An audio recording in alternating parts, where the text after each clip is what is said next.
amount that you want. DEX ETF, the total value locked is going to be right here, and as you can see, so the ETF tokens will hold several different kind of allocations. As you can see, 2%, 5%, 30% BNB. This is pretty sick. Now I wanted to show you guys the system diagram, money market system diagram. The Dow Treasury, as you can see, the Treasury assets go to supporting the peg when it's underneath, and the peg, whenever it is, you are buying under peg, you're supporting the US DEX, which the boardroom Treasury also, helps out as well, because the mints on USDEX, based on the price of it, it's going to actually help a lot. Now right here you can see that it says DEX Dow Treasury will buy back USDEX in the event that the TWAP, which is the peg of USDEX, falls below 1.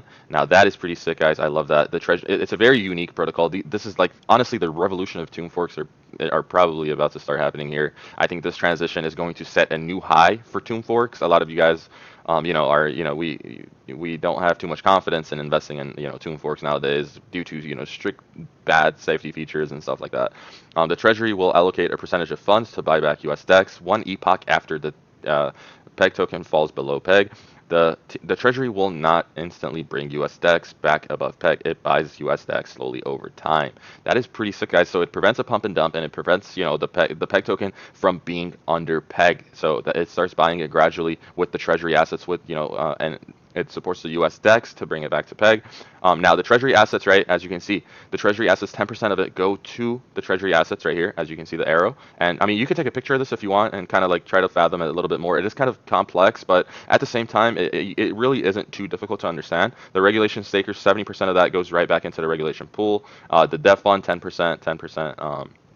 And you have 5% liquidity, 5% liquidity. So the token is going to build liquidity over time. I love that. And yeah, so honestly, this is pretty neat. Like I said, I haven't seen a project as magnificent as professional. Like, just look at the UI, just look at the professionalism behind this project, right? They have their Twitter going on right now, and they have their Discord as well. They're growing fast as well. That's one thing I wanted to mention. Over on Discord, I have been a part of their Discord for a while now, guys, and let me go ahead and tell you. So they have 2,300 members already involved in their Discord, which is pretty massive in just literally not even a couple weeks of just trying to get the word out and doing their AMA with Tomb Raiders. So they're very, very underrated, guys. They're very underrated, and I think that this is just the beginning to something very, very big on a bigger scale.